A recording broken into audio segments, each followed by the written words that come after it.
Bismillahirrahmanirrahim. Assalamualaikum warahmatullahi wabarakatuh. Berjumpa kembali teman-teman di channel kita yang Mas Tio KDR.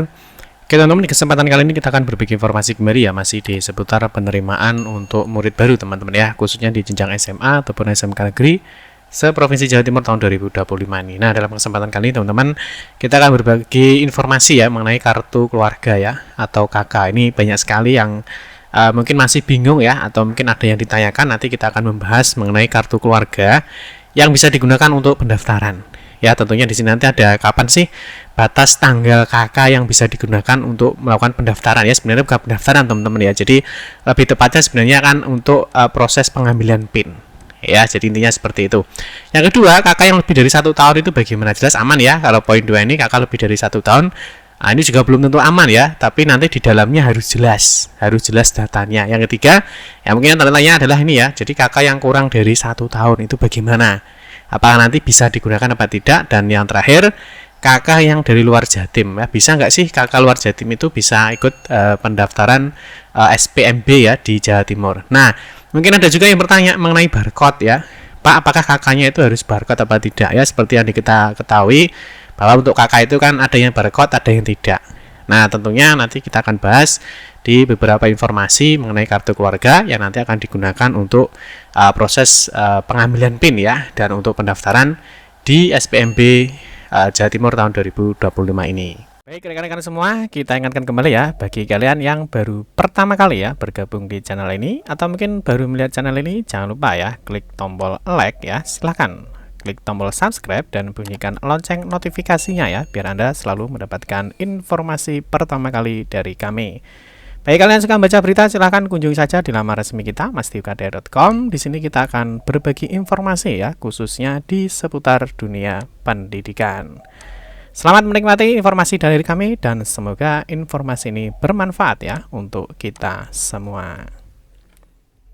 Oke teman-teman, langsung saja kita bahas untuk kartu keluarga ya, yang bisa digunakan untuk proses pengambilan PIN dan juga untuk pendaftaran ya. Oke, yang pertama mungkin kita ingatkan kembali, mungkin bagi teman-teman yang ingin bergabung ya di grup Telegram ataupun WhatsApp ya, silahkan scan QR code ya yang tampil di layar kaca Bapak Ibu. Oke, yang pertama kita akan bahas mengenai kartu keluarga ya. Jadi untuk kartu keluarga ini adalah contoh yang barcode teman-teman ya. Jadi ini mungkin yang ditanyakan, Pak, apakah kartu keluarga itu harus yang barcode ya? Ini jawabannya tidak teman-teman ya. Jadi di dalam Juknis ya, itu yang kartu keluarga yang lama ini juga bisa digunakan asalkan memenuhi persyaratan. Itu ya, bisa dipahami ya. Terus kedua, dalam kartu keluarga ini yang perlu dipahami, yang pertama adalah kapan sih kartu keluarga ini diterbitkan ya. Jadi sesuai aturan bahwa kartu keluarga yang bisa digunakan itu adalah minimal 1 tahun ya sebelum tanggal pendaftaran di tahap 1 dimulai. Jadi tanggalnya nanti dicek ya, apakah kurang dari 1 tahun atau sudah lebih dari 1 tahun. Nah, yang berikutnya itu adalah di bagian status hubungan dalam keluarga. Ini harus jelas ya, yang mana di dalam KK itu harus ada nama orang tua atau walinya. Ya, jadi harus ada nama orang tua atau walinya. Ya, nah ini orang tua itu tidak harus kedua-duanya ya. Misalkan mohon maaf ya, misalkan tinggal ibunya atau bapaknya tidak masalah ya. Jadi tidak harus bapak dan ibu ya. Jadi orang tua itu bisa bapaknya ataupun bisa ibunya. Terus yang kedua, statusnya ini harus anak teman-teman ya. Nah, ini juga ada ya, di hubungannya ini harus anak. Ya, nanti ada beberapa ada beberapa ketentuan ya yang nanti kita akan bahas mengenai kartu keluarga yang kurang dari 1 tahun ya, dan juga KK yang lebih dari 1 tahun itu yang bisa digunakan yang seperti apa. Itu ya, jadi sekali lagi, apakah KK-nya harus barcode? Pak, ini jawabannya tidak ya. Jadi boleh tidak barcode asalkan memenuhi persyaratan. Oke ya. Oke, sebelumnya kita sudah membahas jadi untuk tanggal kartu keluarga ya. Jadi itu yang bisa digunakan adalah minimal 1 tahun ya. Jadi sebelum tanggal pendaftaran di BPDB Jatim tahap 1, yang mana tahap 1 itu sudah dimulai tanggal 16 Juni 2025. Jadi 1 tahunnya ya kita batasi untuk tanggal akhirnya adalah 15 Juni 2025 karena 16 ini kan sudah dimulai. Jadi batas tanggal kartu KK itu yang bisa digunakan adalah 15 Juni 2024 ya. Jadi ini sudah terhitung 1 tahun, 1 tahun 0 bulan 0 hari. Jadi yang ini ya nomor 3, 4, 5 dan 6 ini aman ya. Nanti kita tinggal lihat dalamnya ya, apakah ada nama orang tua atau tidak dan sebagainya. Nah, yang poin 1 dan 2, nah ini kan KK baru ya, artinya kurang dari 1 tahun itu bisa digunakan, tapi ada beberapa persyaratan yang harus dipenuhi. Itu ya, bisa dipahami teman-teman ya. Oke, yang berikutnya kita bahas untuk juknisnya ya. Jadi juknis untuk SPMB itu berdasarkan dari peraturan Menteri Pendidikan Dasar dan Menengah nomor 3 tahun 2025 mengenai sistem penerimaan murid baru. Nah, berikutnya di Provinsi Jawa Timur sudah mengeluarkan juknisnya ya, atau petunjuk teknis mengenai SPMB. Nah, nanti kita akan bahas mengenai persyaratan. Ya, karena di persyaratan ini tentunya membahas salah satunya adalah kartu keluarga atau KK. Oke, kita mulai ya. Oke, yang pertama untuk di dalam persyaratan ya. Nah, ini kita langsung ambil di poin F ya, karena di dalam juknisnya yang membahas mengenai KK atau kartu keluarga itu adalah di poin F. Oke ya. Oke, yang pertama teman-teman, calon murid baru ini baik SMA atau SMK ini wajib terdaftar ya dalam kartu keluarga atau KK. Jadi harus namanya ada di dalam kartu keluarga. Nah, baik pada wilayah dalam rayon, ya, wilayah luar rayon atau wilayah luar rayon yang berbatasan di wilayah Provinsi Jawa Timur atau kabupaten atau kota dari luar Provinsi Jawa Timur yang langsung berbatasan dengan kabupaten atau kota provinsi di wilayah Provinsi Jawa Timur. Ya, nanti untuk rayon ini ya, untuk dalam rayon, luar rayon, rayon yang berbatasan nanti kita akan bahas di video kita selanjutnya, ya. Yang kedua teman-teman, wilayah luar rayon dan sebagainya ini tadi ya. Nah, ini ataupun di yang berbatasan ataupun luar dari Provinsi Jawa Timur ya, nanti ini sesuai yang dijelaskan di poin F. Terus berikutnya di poin H, kartu keluarga sebagai dimaksud pada huruf F ini ya. Nah, ini diterbitkan paling singkat 1 tahun sebelum tanggal pendaftaran SPMB tahap 1 tahun 2025, yaitu tanggal 16 Juni 2025. Dan dapat dengan memanfaatkan data kependudukan dan catatan sipil yang disediakan oleh Kementerian Dalam Negeri. Jadi ingat ya, ini tadi kita sudah batasi ya, jadi kita ambil jadi tanggal 15 Juni ya 2025 ya, nanti kita tarik ya, berarti batas akhir untuk KK-nya adalah 15 Juni ya, 15 Juni 2024. Jadi kalau 15 Juni ya, jadi KK yang diterbitkan lebih dari 15 Juni 2024 ini berarti dianggap KK kurang dari 1 tahun ya, seperti itu ya teman-teman ya. Oke ya, selanjutnya kita lanjutkan di poin berikutnya ya. Jadi untuk poin I ya, jadi untuk nama ya, di sini dijelaskan teman-teman, nama orang tua atau wali calon murid baru ini baik sebagai kepala dan atau anggota keluarga yang tercantum ya pada kartu keluarga sebagaimana dimaksud pada huruf F tadi ya, harus sama dengan ya, harus sama dengan nama orang tua atau wali calon murid baru yang tercantum ya pada rapor atau ijazah jenjang sebelumnya, akte kelahiran dan atau KK sebelumnya ya. Jadi maksudnya tadi di dalam KK itu ya, jadi nama orang tua kalau misalkan Bapak Ibu punya akte lahiran ya, jadi tentunya punya akte lahir ya, di sini kan ada nama bapak, nama ibunya ya, di sini ada nama bapak dan nama ibu ya. Terus berikutnya kalau misalkan di sini di ijazah, di sini juga ada nama orang tuanya. Nama orang tuanya itu harus sama ya. Nah, di sini di data rapor ya, di data rapor di sini ada nama orang tua ya, di sini ada ayah, ibu, atau di sini ada nama walinya. Ya, jadi harus sama. Di sini dijelaskan bahwa nama orang tua atau wali ya, di sini baik sebagai kepala atau anggota keluarga yang tercantum pada KK sebagai dimaksud harus sama dengan orang tua atau wali yang tercantum pada rapor ijazah di jenjang sebelumnya, baik akta kelahiran ataupun di KK sebelumnya. Itu ya, jadi namanya harus sama ya. Terus berikutnya dalam hal terdapat perbedaan ya, di sini terdapat perbedaan nama orang tua wali calon murid baru sebagaimana dimaksud pada huruf I, maka KK terbaru dapat digunakan jika orang tua atau wali calon murid baru di sini yang pertama adalah meninggal dunia. Nah, ini kasusnya misalkan dia ikut budenya misalkan ya. Jika dia ikut budenya misalkan. Atau di sini yang kedua adalah bercerai, atau di sini kondisi lain yang ditetapkan oleh pemerintah daerah sebelum tanggal penerbitan KK terbaru. Ya, ini jadi misalkan ada nama orang tua di KK kok beda ya, misalkan budinya ya, atau mungkin kakeknya ya. Nah, di sini maka di sini di poin C.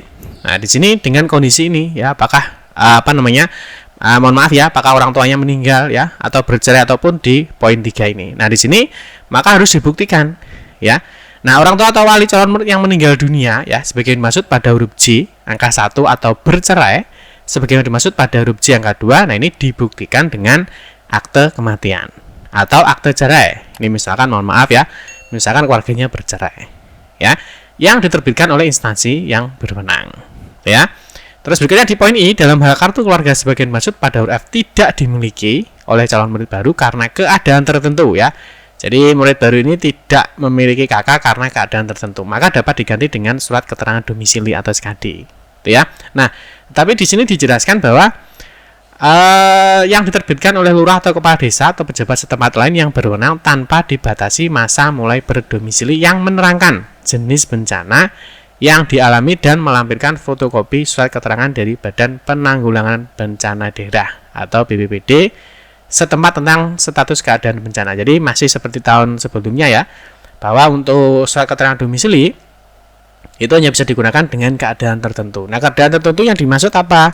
Keadaan tertentu itu ada yang dimaksud adalah bencana alam atau bencana sosial. Jadi boleh menggunakan SKD dengan syarat memiliki keadaan tertentu. Tertentunya apa? Ya, misalkan terkena bencana alam atau terkena bencana sosial. Tetapi di sini harus ada dua syarat yang terpenuhi, ya.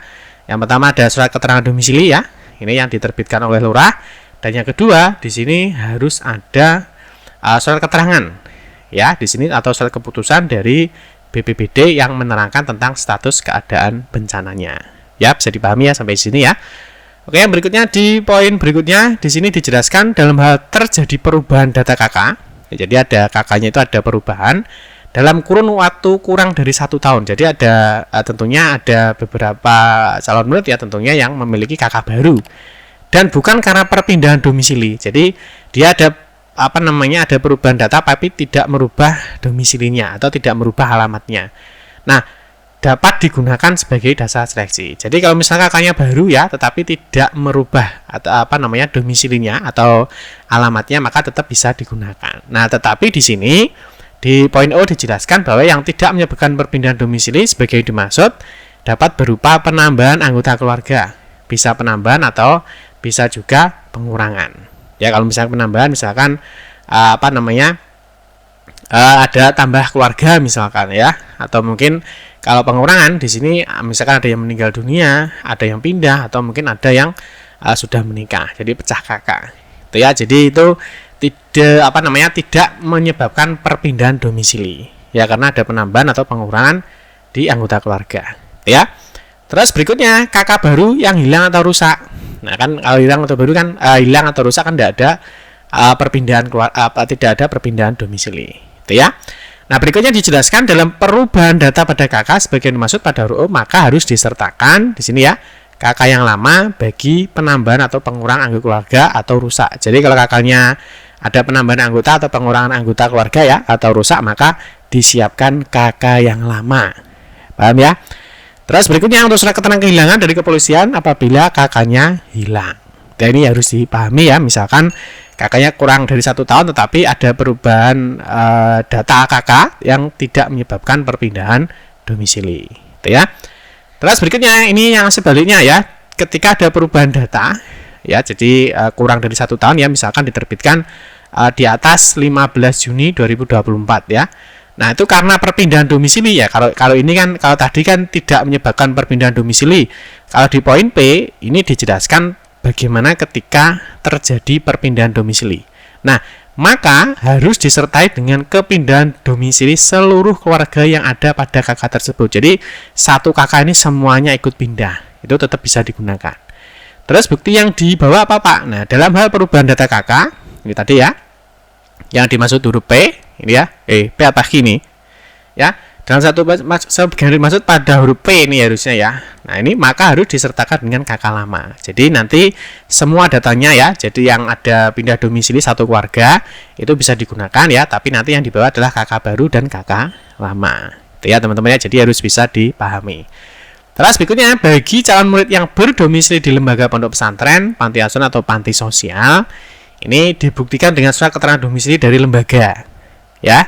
Dan dilengkapi dengan surat izin keputusan pendirian lembaga dan instansi yang berwenang serta surat pernyataan tanggung jawab mutlak dari pimpinan lembaga. Ini poin R ini khusus, ya. Jadi untuk yang berdomisili di pondok pesantren, panti asuhan ataupun panti sosial, ya.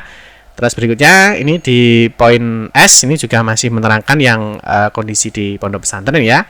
Ini tetap ya, jadi untuk surat keterangan domisili ini diterbitkan paling singkat 1 tahun sebelum tanggal pendaftaran di tahap 1 ya.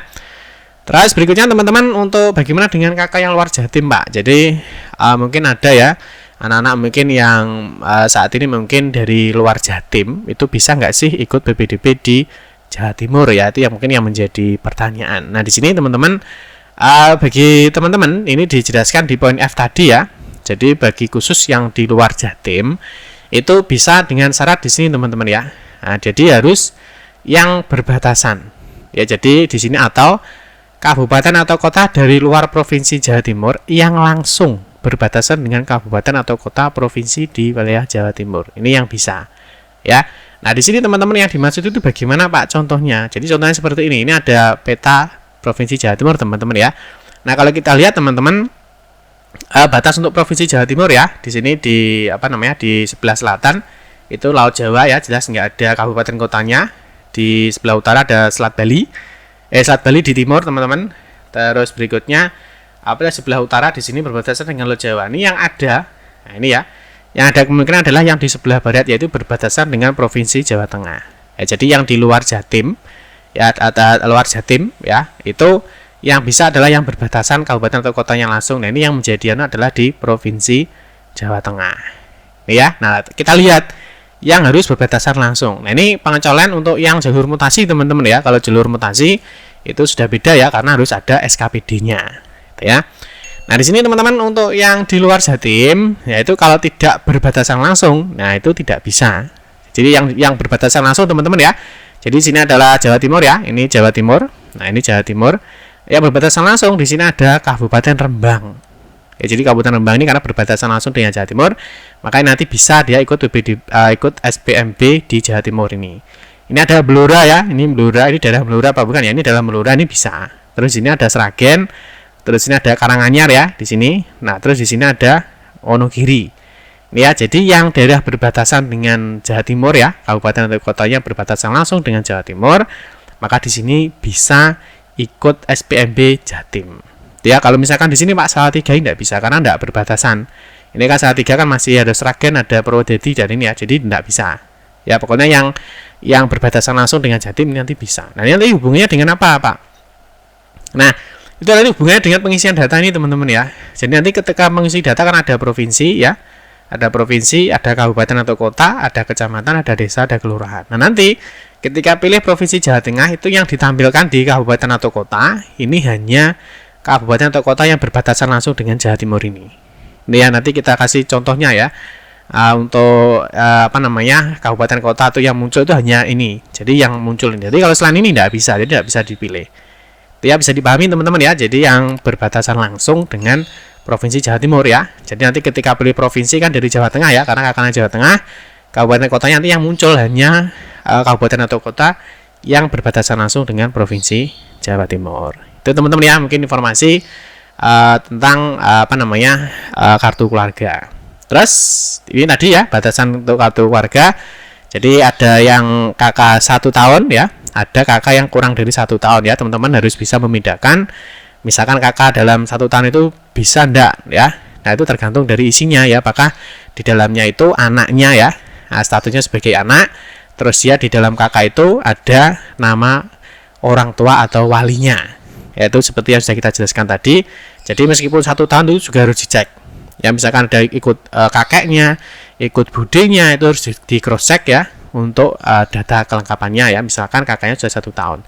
Nah misalkan kalau kakaknya kurang dari 1 tahun ya, sudah seperti yang kita jelaskan tadi ya, ada beberapa syarat yang membolehkan ya. Karena apa tadi?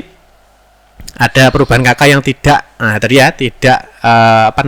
perpindahan domisili, dan ada perubahan kakak yang menyebabkan perpindahan domisili. Itu teman-teman ya. Jadi informasi mengenai kartu keluarga ya, mungkin nanti bagi teman-teman yang kurang paham ya, silahkan tuliskan aja di kolom komentar, nanti kita akan bantu untuk memberikan informasi terbarunya.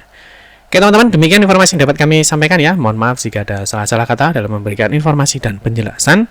Kita berjumpa kembali di video-video berikutnya. Saya akhiri, wassalamualaikum warahmatullahi wabarakatuh.